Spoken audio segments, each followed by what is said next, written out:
Hello, I'm Bret Moss, and you're watching The Defining Moment for Creating the Culture of Conscience. Our guest today is Eliza Mada Dalian. She's the author of the book, In Search of the Miraculous, Healing into Consciousness. Ms. Dalian is known to many as a healer, a mystic, and a spiritual teacher. In the early 1990s, she developed a groundbreaking new healing method known as DHM, or Dalian Healing Method. She also studied education and architecture. Mada was born in Armenia and immigrated to North America at the age of 24. She currently lives in Vancouver, Canada. She has a daughter, Helen, and two granddaughters, Magi and Shanti. Eliza Mada Dalian, welcome back to The Defining Moment. It's really a pleasure to have you back in our studio. It's a pleasure being back. Thanks for Thank coming. you. Our topic today is living in the now. And I'd like to begin by inviting you to share a defining moment from your own life. The experience was during the active meditation where I saw my whole body turn into simply bright light. Normally we think ourselves as light, which is the truth, but we think about it. This was an actual experience of experiencing this tremendous light that sort of burns everything without really having any fire behind it. And in that experience I also realized, there was a realization that the entire universe is made of joy, and it's so powerful. It's such a tremendous joy, and in order for us to contain that experience in our body, we need to cultivate a certain awareness and know how to ground that energy of joy in our body. So the recognition of everything within the universe exists of joy, that is made out of substance called joy. And how we long for it, yet we're afraid of it at the same time. So from that awareness, it was a very clear knowing that no matter where I am in the universe, I am within that pool of joy. Wow, that's fabulous. Thank you so much for sharing that with us. What does it mean to live in the now? To live in the now means to be aware at any given moment, to be aware of the presence in this moment, be aware of everything that moves in life, participate in life, yet at the same time not be identified with it. So if we're able to live in life, participate with life, moment to moment with self-awareness in the moment. In other words, your awareness is always in your body and you're always aware that you're present in this moment. Thoughts can come and go, actions can come and go, whatever is happening can be happening. You participate with life, but you're not identified with it. So your awareness is always in your body, present in this moment, moment to moment. Okay, thank you. Very well said. What is ego and what is its purpose? Ego has a great purpose. We have been trained to think, or we assumed that ego is not a good thing, and we start beating our ego up and criticizing it.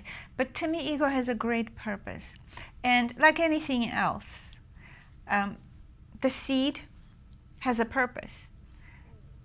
Within the seed there's the flower, but if we don't have the seed, we have no possibility for the seed to grow into a plant and then finally for the flower to bloom. So ego is, the purpose of the ego is similar. It protects the development of the essence of flower till the flower is ready to bloom, and the flower is the consciousness. Or I would even take it further, the essence of the flower is consciousness, because that transcends even the flower. But we don't know, the essence is in the seed, within the ego, but unless it goes through a development process, we cannot really reach to the point where a flower can flower.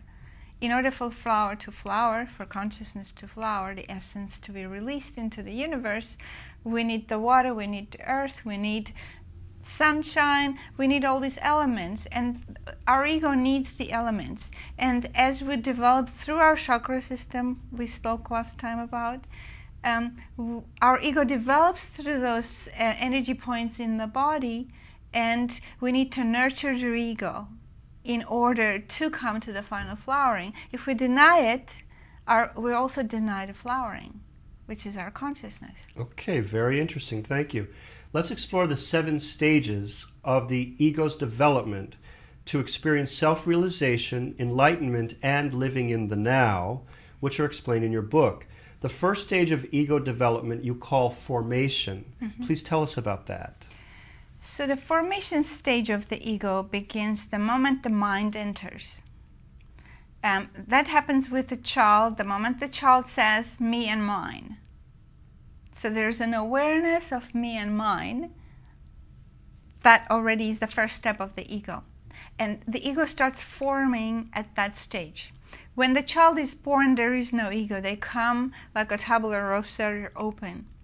And as a result of living in the environment that we grow, each one of us grows in a different environment, and our ego develops accordingly. Whether the environment supports its development or not. So the formation is when the child is starting to assert himself or herself. So if it's a mine and I want it my way, those things need to be supported, although we need to support it with helping the child to understand. And if we don't do anything, the child will eventually understand the ego by going through pain, going through suffering. So the process of our going through pain and suffering is how we start moving away from the ego. But before that happens, we need to develop it first. So the formation starts in the childhood. So we can divide the ego's development into our physical age development from childhood into teenager, adulthood, young adult, okay, and all the emotions, experiences, what life teaches us. That's how our ego also develops hand in hand with consciousness. Okay, very interesting. Thank you. The second stage you call strengthening. Tell us about that. Yes. The strengthening of the ego would be that if the child is trying to assert himself or herself, we should help the child to do that instead of saying don't and stopping the child from exploration. Children learn through exploration, and we don't let them do that. And the children know how to stand up for themselves. We don't let them do that either. And that's how then they're very susceptible to anyone who wants to bully them. Okay, very interesting. Thank you. The third stage is suffering. Tell us about that. The third stage happens as a suffering simply because when we're not strong, we suffer those punctured holes in our ego. We suffer with self-hatred, we suffer with self-doubt, we have an image of ourselves as I'm not good enough, because that's the impression we received as we were growing. We were shut down, we were put down. So we're intelligent. Children are intelligent. Whatever they experience, they make a conclusion about the experience, and the conclusion says, I'm not good as I am. I'm not good enough as I am. And I start hating myself, and I'm not loved.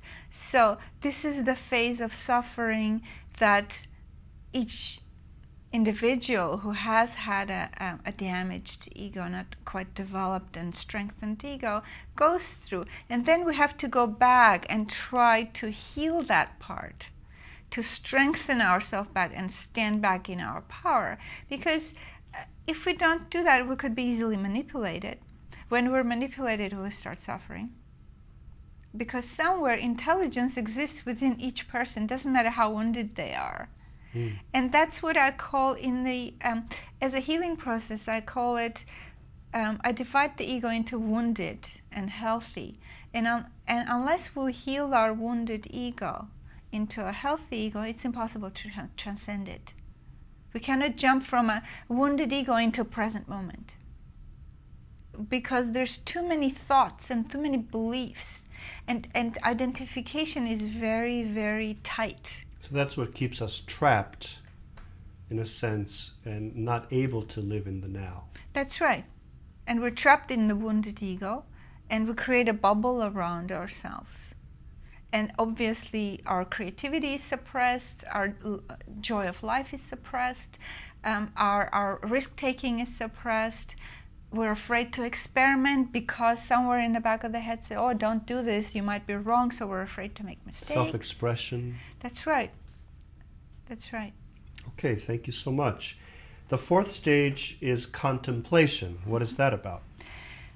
By the time we start healing ourselves, we start recognizing those wounds and start recognizing that I need to start taking responsibility for myself and heal myself. I can't blame. So the stage of contemplation helps us to come to that recognition. We start contemplating why certain thing keeps happening to me. There is a pattern in my behavior. There is something that I see some people have achieved and I'm still struggling. So those things, the world helps us with contemplation stage. And if I've experienced pain, and anything that is suppressed in the body creates physical pain, and I've been trying to help this with taking medication, doing some treatments, and I still feel the pain is there. So let me find out what is the message of this pain. So there's an element of contemplation that helps for consciousness to evolve, to grow. That's how we start learning about ourselves and recognizing, oh, this is just a belief that I adopted. Through contemplation, I will recognize, oh, I'm following a certain belief or a certain program that I am taking for granted, and I'm thinking that's me. The contemplation stage is absolutely necessary for me then to be able to say, okay, I understand, now it's up to me if I want to change my life. Nobody can do that for me. And that's a very important transition. It's like an existential moment for people. Yes.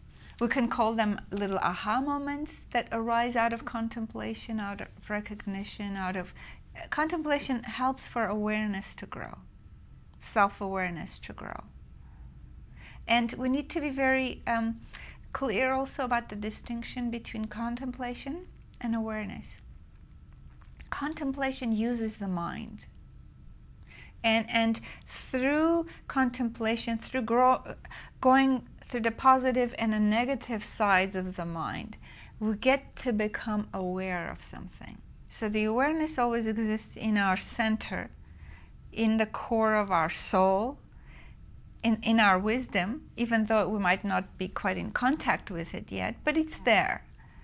And through contemplation, we suddenly come more into the middle. It's like the pendulum when it moves from negative to positive. We move from negative mind to positive mind. Then we start contemplating both sides at the same time. And through contemplation, we come to the middle where we recognize that we disidentify from both the negative and positive. And that's how we grow in consciousness, grow with self-awareness to who we are. Okay, fascinating. Thank you so much. The fifth stage is introspection. Mm-hmm. So the introspection and contemplation very closely connected. With contemplation, we use the mind. It's more mathematical. With introspection, we stand out of the two parts of the mind and start looking in and start understanding ourselves. Why do I feel the way I feel? What triggers certain emotions? Why these emotions are triggered in me and somebody else in the same situation doesn't get triggered? Obviously, there's something in me that needs to learn about myself through those triggers. And life is really wonderful because it gives us all the opportunities to look inside. Perfectly tailored for each one of us, right? Absolutely.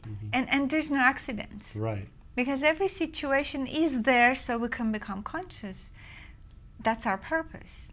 Our purpose is, as Tibetan Buddhists say, liberate ourselves. So to liberate means simply to disidentify from the mind, disidentify from the ego, and recognize that I am eternally here, regardless whether my body is here or not. And one thing is guaranteed is that everything moves. Nothing stays the same. Everything is transitory. And yet at the same time eternal. That's right. So the introspection allows us to start seeing these things. But in order to introspect, we need to take time for ourselves. That's where we start meditating. Meditation is simply going in and start looking inside to understand who you are, to recognize your eternal presence, and be able to see the mind and disassociate with the mind. And there are different kinds of meditation practices, aren't there? Meditation techniques are different, but meditation is the core of meditation is the same. It is witnessing. Tell us about that. Witnessing is basically watching whatever comes, watching your breath, watching your thoughts, watching your emotions, and simply watching without getting engaged. Observing, in a sense? Observing, you can use the word observing, it's the same thing, but observing as a looking from a distance.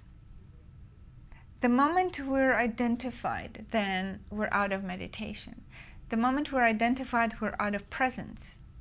To be in the now, we need to continually remain a witness, remain aware, and flow with whatever's happening without rejecting. You're talking about maintain some objectivity as you're examining yourself. Objectivity, yes, but objectivity still has an inkling of the mind. There's still somebody says I'm being objective. Right. So it's tricky. It is very tricky. As you grow higher in consciousness, it becomes very, very difficult to identify or see the mind. It can be really sneaky in a sense. Very, very. Because it becomes very. It almost like makes you believe. The ego makes you believe that you got it. That's okay. The tricky part of whether the ego. You got it or not, right?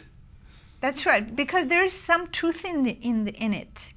The ego rises to a point where it thinks, well, I'm now on top of the world. I know everything. Yes. And there's truth in it. Ego is not lying, absolutely. But that in itself can be a trap. That in itself is the trap. Yes. Okay, fascinating. Thank you so much. The 6th stage is healing. Please tell us about that. The healing process, since this whole process it's all interconnected, we can't really separate into sections, we can't compartmentalize it. Healing happens as a process of contemplation and introspection and recognizing now I have a choice and I can choose to come out of this circle that I'm in. And to come out, I need to do certain healing. And a healing is simply closing those holes of the ego that have not been nurtured and developed in their due time. So coming back into asserting your power, asserting your individuality, that's a very important process of healing. And many times people who are on the healing journey or a process of healing their ego might appear as egotistical, and people judge them as egotistical. Well, you're an egoist, you're just interested in yourself. Well, you need to be interested in yourself. That's how you can transcend yourself and the ego and become a really loving, compassionate Christ consciousness. But if you don't take care of yourself and don't do what you need to do for yourself, who else is going to do it? It's your responsibility. Tell us some more about healing. The way I see healing, well, especially I can describe very quickly the way when I'm working on someone's issues through their healing process, and we identify what the layers of unconsciousness are, where the imprints are in the body, and we're working with the body. When I work through the body and working through the different contradictory thought forms which are everywhere in the body, once these are released, the part of healing is coming into the sun, going through the layers of the clouds, and coming to recognize that, oh, the sun is always there. It's like going through the airplane when you're going through the clouds, and suddenly you just come out of the clouds and everything is clear. It's an open sky, the sun is there, and there's no clouds. So the process of healing is going through the clouds. Basically, that's why you have to really push through sometimes. And it requires effort to push through. Once you've pushed through, then it's, oh, now I understand. This is just an illusion. It's not real. And that's where the healing happens. When you recognize, I'm simply a witness. I'm not identified with the illusion anymore. And my thoughts, my emotions, my identification was a part of the illusion. And this is a very necessary step, because we all carry a lot of pain. We all carry a lot of sadness. As humanity, the whole planet is covered with man-made pain. And we create the pain when we fight each other, our egos clash, we like to win. So everyone is at different stage of development, and therefore we cannot avoid having these clashes. But as a humanity, we can rise higher in consciousness if we really take responsibility, each one of us, for our pain and for what we create, because we create it. Okay, very, very interesting. Thank you. And the final stage is transcendence. What is transcendence all about? That's coming out of the clouds, recognizing the sun is always there. So that's the stage where I recognize that all this effort of healing the ego was simply there to prepare, to water the plant, to give it enough attention, nurturing, self-love, which is a very essential part of the healing process. And once I'm able to love myself, then I can transcend all my wounds, and then I can really understand, appreciate, and be compassionate toward majority of humanity who's struggling through the same pains of the ego as they're developing, as they're growing into self-realization. And the transcendence simply means I accept everything as it is. There's no more fighting with life. You recognize that everything in life has a purpose, and it's perfect as it is. Because if what we might think as wrong, somewhere in the grander picture, is necessary for that particular person or people to develop into greater consciousness, they need that experience, because we learn through experience. That's the only way we can learn. Yeah. And even though for someone it might be a horrible, or we might judge it as a very horrible experience, but there's a learning. And if we can start looking at our experiences or what happens around us as, okay, what does this teach us? And what did we learn through this? Then there's a liberation, there's transcendence. We don't have to carry the bag of pain anymore. So, okay, I learned my lesson. Now let's enjoy life and let's move on. In a sense, for a person to reach the stage of transcendence, is it necessary that everything is healed? How does that happen? The healing process, what happens through the healing process, your inner awareness gets distilled and gets stronger. Transcendence is impossible without awareness. The awareness that recognizes I'm not the illusion. But in the process of healing is how the awareness gets strengthened. And that awareness needs to be everywhere in the body. So as we're releasing those thought forms and imprints from different parts of the body, our awareness automatically starts coming forefront. This is easier when we go through the healing process consciously. If we don't go into our darkness, we cannot see what's in the darkness. So we need the courage to go into the darkness. It's like, in order to reach to cosmic consciousness, we need to go into the cosmic unconsciousness. In order to grow in consciousness as a person, we need to go into our unconsciousness as a person. Because everything we live and we have lived unconsciously, it's in our energy field, it's in our body. And so, does that often happen through the circumstances of life itself? Life forces us to become conscious, even if we don't want to. That's the blessing. We don't necessarily have to be engaged in a healing methodology. Just life itself will challenge us with events that we have to face and reflect upon and overcome. Is that true? That is very true. And at the same time, if we do not look at those events as what are the lessons to be learned, we obviously miss those lessons, and then life has to give us another circumstance, another situation, another opportunity, if you will. And if we miss that again, we come to a point where we start suffering. We recognize that we are unhappy. Life is not really fulfilling. So if we keep missing and keep missing and keep missing, suddenly we're going to start experiencing physical pain, illness. Those are all symptoms. They're all signals that we're not really looking how we can transform our energy into consciousness, because we need to look at ourselves as an energy phenomena.